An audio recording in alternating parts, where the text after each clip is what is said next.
The next story has to do with a canoe adventure. And this canoe adventure happened in Costa Rica. And I'm telling you, I was forever changed after that, because as we went to visit a community that you had to access by canoe. And so you couldn't just go to the grocery store. I mean, everything had to be brought in by canoe. So in order to get to the village, we had to go by canoe. And so the water was lower than it usually is, and that created a lot of rapids.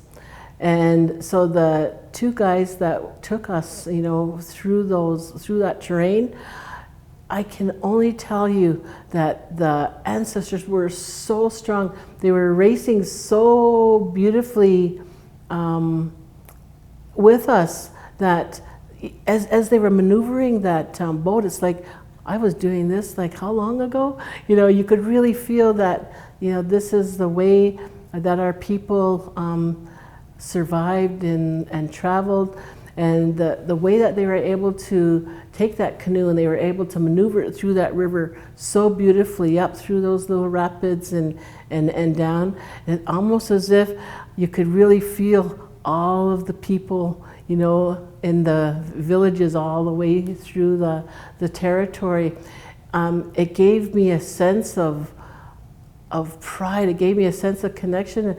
It gave me a sense of being really, really connected, to the land once again, because that ride was still reflective of our people, and it's just still a very important part of who we are. And the other experience with the canoe happened with the two-row wampum that happened, I don't know, a few years ago.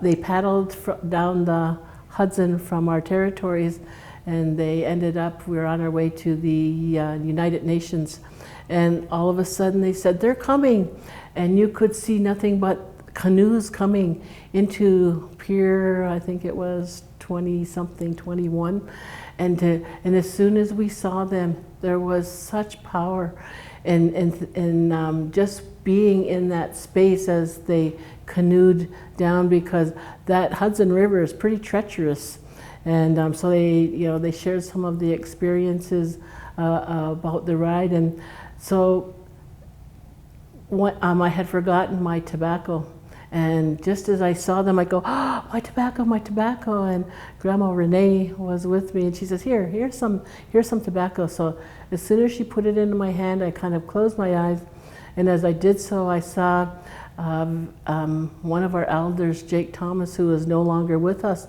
and he was dressed in his regalia, and he was so proud there, and he showed me what to do. So what the purpose of our gathering was to go to the UN, and he showed me that what we needed to do was to breathe in, bring up the energy, and then as we exhale outward with intention.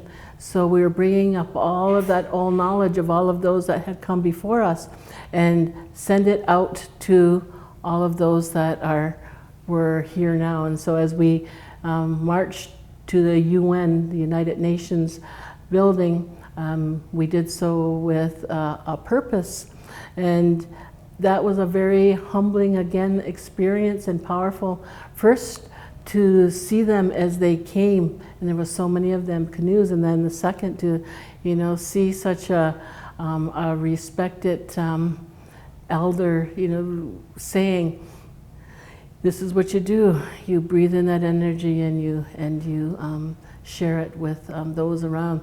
So I think of that all the time. So whenever we have sacred journeys or ceremonies, or we're in that sacred space, I think of that breath, and how important that breath is, and how it connects us to everything.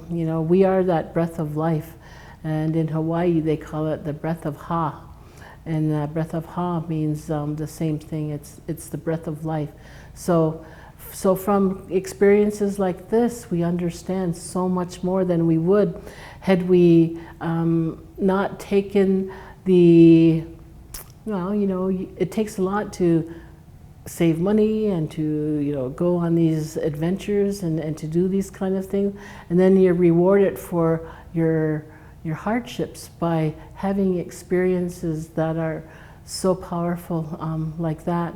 So I just wanted to share a couple of those experiences, because this is how we connect to the past, this is how we connect, and this is how we were able to take some of that very deep knowledge that we all hold within, and this is how it manifests for us, I guess, so that we're able to like share it in order to help other people to see and to understand and to feel, you know, the beauty of our culture.